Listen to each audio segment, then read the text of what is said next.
Hello and welcome back to my RC channel. I'm AndyRC and today I'm going to be taking a look at the TATTU R-Line V3. Now I've been using TATTU lipos for a long time and they are a little bit more expensive than your more budget brand, but I pay the extra because they get a decent amount of cycles out of them. You can tend to abuse them and you get a good lifespan out of them. So a while ago now they said, we've got this new V3 coming out, would you like to test it? And I said yes. This was some time ago and I wanted to make sure that I had put enough cycles through these guys and done enough testing before I could come to a conclusion.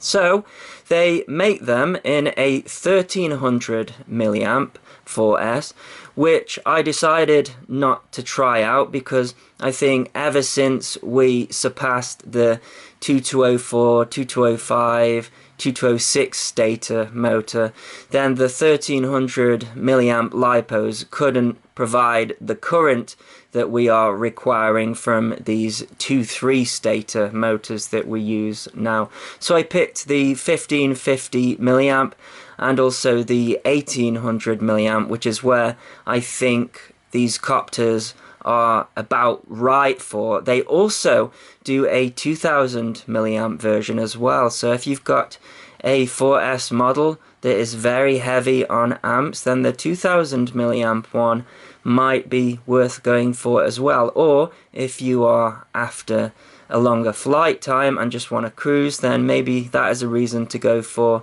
the 2000. But I'm interested in testing these guys to the max, so I've chosen the 1550 and the 1800.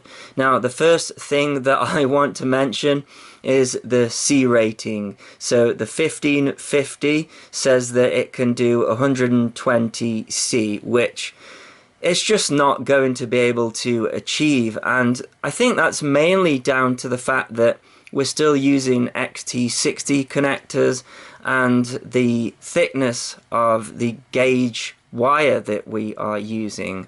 I think that limits the current. In fact, the XT60 is rated just for 60 amps.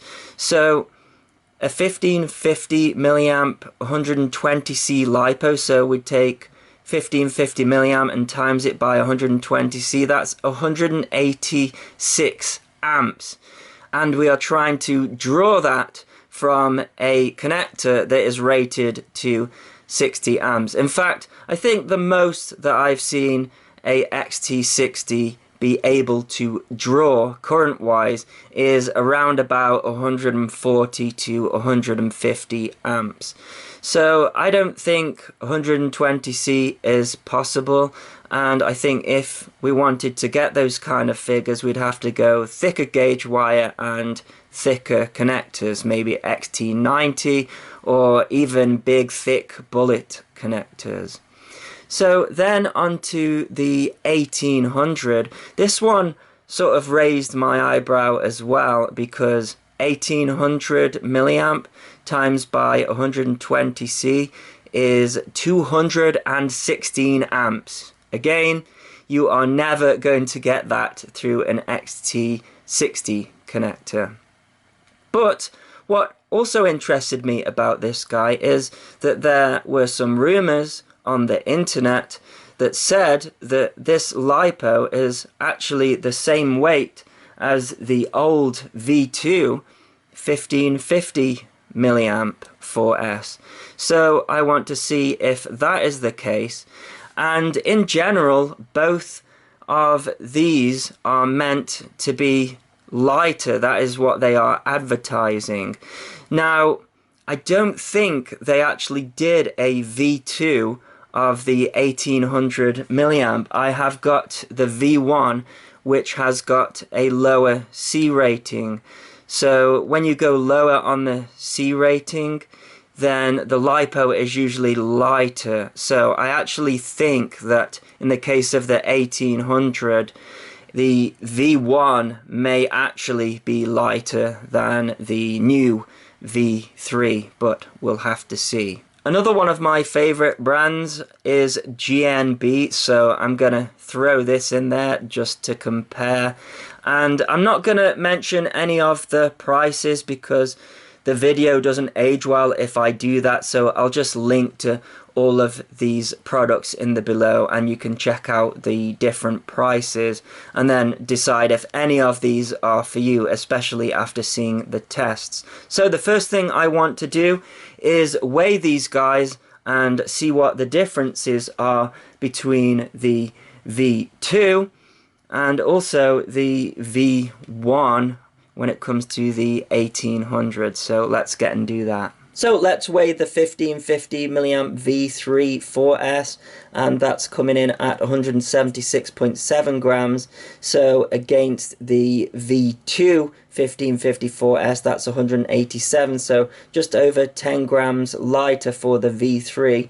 Then if we take the V3 1800 milliamp 4S, we've got 200 grams exactly there, but that's 120C against the V1, and that's 95C, so actually a little bit lighter there for the 1800 V1. And then to throw a spanner in the works, we've got the GNB 1500, which is 187.3 grams, very similar to the 1550 V2 from TATTU. So to set the record straight about the new 1800 V3 weighing less than the old 1550, so we are 200 grams on the nose there. But then if we take the 1550 V2, it's 187 grams, so the 1800 V3 4S is actually still heavier than the 1550 milliamp V2. So next I'm going to be testing out the capacity, because anytime I see a LiPo that is claiming to be 1550 milliamp and 120C but is lighter than the V2, which is also a 1550 milliamp and a 100C, I start to raise my eyebrow, because that usually can't physically be the case. So what I'm going to do is I'm going to discharge these LiPos to the voltage at which I would be landing at, and as these are 4S LiPos, that would be 14 volts or 3.5 volts per cell. I consider that to be a safe voltage to land at. It's not storage voltage, but I don't think you should fly to storage voltage, otherwise your flight times would be very short. So I'm going to discharge all of these to 14 volts, and the same with the V2 and also the V1 1800, and then see how much capacity that it puts back into them. First of all, I'm showing you the individual cell voltages at 3.5 volts per cell on each channel, and then 14 volts for the overall voltage. I'm charging at 1.5 amps, so for the TATTU R-Line V3 1550, we should be charging at just under 1C, and then for the TATTU V3 1800 milliamp, we are charging quite a bit under 1C, so I expect the 1550 milliamp LiPo to charge first. You can see we are both at 1.5 amps there. I've skipped on to 1 hour 3 minutes 30 in, and we have gone green, which means that it is fully charged, and you can see that the 1550 has actually put in 1520, so slightly under the rating of the LiPo. So let's take a look at the 1800 V3, and that's only put in 1710 milliamps, so that is way underrated compared to its actual rating, and that's 1 hour and 11 minutes in for that one. So next, let's take the TATTU R-Line V2 1550 and 1800 and see how they perform. So again, I'm showing you that the individual cell voltages are at 3.5 volts per cell, and again 14 volts for the overall voltage, and the current setting at 1.5 amps. So again, I expect the 1550 milliamp TATTU R-Line V2 to charge first, but I will let them both ramp up to 1.5 amps. and then we can spin it on a little bit, and we are 1 hour 7 minutes in, and it's just gone green for the 1550 milliamp, and it's actually put 1570 milliamp back in, so it is rated higher. It's taken longer to get to that stage, I imagine because it's an older LiPo, so it's taken longer to balance, but it's actually put more amps back in as well. So what about the 1800 V1? Well, that has put in 1860 milliamp back in, and that's taken 1 hour 19 minutes, but it's put more capacity in. So I'm sorry guys, but when it comes to capacity, at least the older versions are actually having more capacity than the newer versions. So to throw a spanner in the works, this is the GNB 1500, and you can see all of the individual cells at 3.5 volts, making the overall voltage 14 volts. And if this is a genuine 1500, then it should take exactly 1 hour to charge, but it doesn't. It takes 1 hour 10 minutes to charge, and it's put in 1650 milliamp. So the GNB LiPo is actually a 1650 milliamp LiPo and not a 1500, which is very interesting when you consider its weight. So let's try a more fun practical test.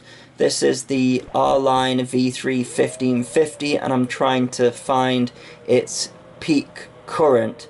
So let's do full throttle and see what it reads.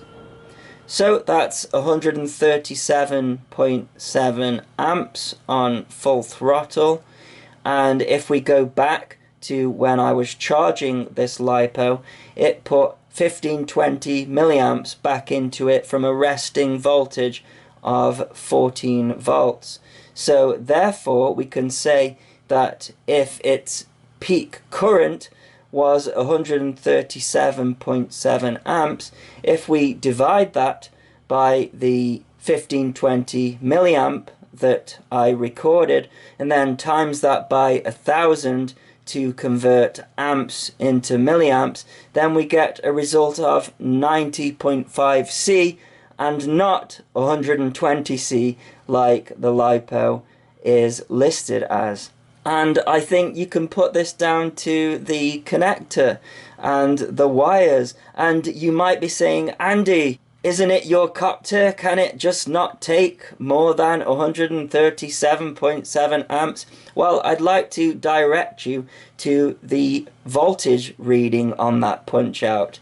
This was its second punch out, and 137.7 amps was the highest reading that it got, and it got that at 13.4 volts, which is a very low and unstable voltage for a 4S. So I think you can agree that the copter is not conservative here. It is demanding a lot of amps, and it has caused the voltage to sag. This is actually my KISS Alien that is running a 2306 stator motor at 2400 kV, and I'm using 5152 props. So yes, it's a very demanding system, and I think the issue is down to the fact that the wires and connectors that we are using are not thick enough, and there's a resistance there, and it's causing the voltage to drop, and we aren't getting 120C out of this LiPo. And this is just the peak, so let's see what we get as a continuous current draw from this LiPo. So the peak current quickly tailed off to around about 100 amps and kind of fluctuated from that point. I know it's reading 98.9 now, but for argument's sake, let's just say its continuous current draw is 100 amps. If we divide that by 1520 milliamps times by 1000, that gives us a constant C rating of 65.7 C, so quite a bit lower than what the LiPo is listed as. However, I would not be surprised if we found that this is the case across the board. And again, look at that voltage sag, 13.4 volts. But let's check out the 1800 milliamp V3 R line, which is actually a 1710 milliamp. So not to waste too much of your time, the quote 1800 unquote V3 max current was 134 amps, which equals 78.3 C, so actually less than the 1500 V3, but the voltage sag was just slightly less at 13.6 volts. But interestingly, the constant current was lower at around about 95 amps, and the voltage recovered a little bit more to 13.7 volts. And with a higher capacity battery, you would expect less voltage sag, but you'd also expect a higher constant current draw. So that was interesting with the 1800, or should I say 1700 R-Line V3. As you could probably tell from the start of this video, my R-Line V2 1550s are completely battered and are about a year old, so I didn't think it would be fair to compare them to the V3s, which have about 10 cycles through them. So this video was taken with the V2s at around about 6 months old. So let's go full throttle and see what the peak current is. So we can look at the bottom right there, and it's 145.2 amps against the V3s, which are 137 amps. So the V2's actually able to provide more current, and because this LiPo actually took in more milliamps than it's rated for, so 1570, it actually brings the C rating to 92.4 C. So funnily enough, it actually lowers the C rating even though it can provide more amps, but that is much closer to the 100 C rating that these LiPos are rated for. And if you look at the voltage sag, we're at 13.6 volts, which is still pretty terrible, but it's actually better than the V3, which had a voltage sag of 13.4 for its peak current value. So the constant current of the V2 1550 is slightly higher at 104.2 amps as an average, and that means that the constant C rating is 66.3 C, and the voltage sag was actually about the same at this point as the V3's at 13.4, which again isn't great. But in general, the TATTU R-Line 1550 V2 is performing better than the TATTU R-Line 1550 V3, which I'm sure TATTU are not going to be pleased to hear. Now this one that we're looking at is the 1800 milliamp R-Line V1, and as I mentioned, I don't think they did a V2 of the 1800. And this one surprised me a little bit because it took in 1860 milliamps when I charged it, and usually when you go up in capacity you get more current draw, but with this one its peak current draw was 125 amps, which is less than the V3, which is actually a 1700. And also look at the voltage sag as well, 12.9 volts. So maybe there is more internal resistance with this LiPo, and maybe that's why they didn't come up with a V2 and went straight to the V3. Although, as I mentioned, the V3 is more a 1700 milliamp and not an 1800. So with this one, you are going to get more voltage sag and you're not going to be able to draw as much current. However, you will probably get a longer flight time. So its peak C rating is 67 C.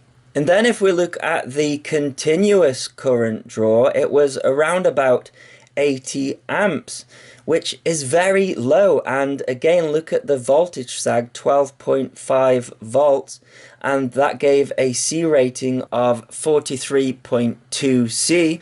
Very low and disappointing for that LiPo. Then lastly, we've got the 1500 milliamp GNB 4S, which when I charged it up, actually put in 1650 milliamps, and its peak current draw was 136.9 amps. So it sits around about in the middle of these LiPos. However, the voltage sag was slightly more at 12.8 volts, which isn't great, but all of the others were around about 13 volts, so it's not too far off.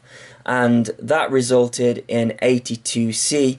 Again, it's a lower C rating than it would have been because its rated milliamp is 1500, whereas I actually found it to be 1650. The thing about this LiPo though is that the C rating is way out. They say that it can do like 130C. That's never gonna happen with this connector. And then the constant current of the 1500 milliamp GNB 4S was around about 101. And again, because I measured the milliamp hour of this LiPo as 1650. That brings the C rating down to 61.6 C for its constant rating, and we can see that the voltage sag was 13 volts for that. So after that initial burst of current, it then settles to 13 volts, which is in line with the rest of the LiPos that have been tested, apart from the 1800 milliamp R-Line V1, which had a huge voltage sag down to 12 volts. So to conclude, I think the TATTU R-Line V2 1550 is a better LiPo than the R-Line V3 1550. Yeah, it weighs more, but it can provide more current and also has less sag. And we can also say that the 1800 milliamp V3 is actually a 1710. It does provide more current than the V1 1800 milliamp, but the V1 1800 milliamp actually is a 1860 milliamp, so it's got more capacity. But it did have quite a lot of voltage sag, and it wasn't able to provide as much current as the V3.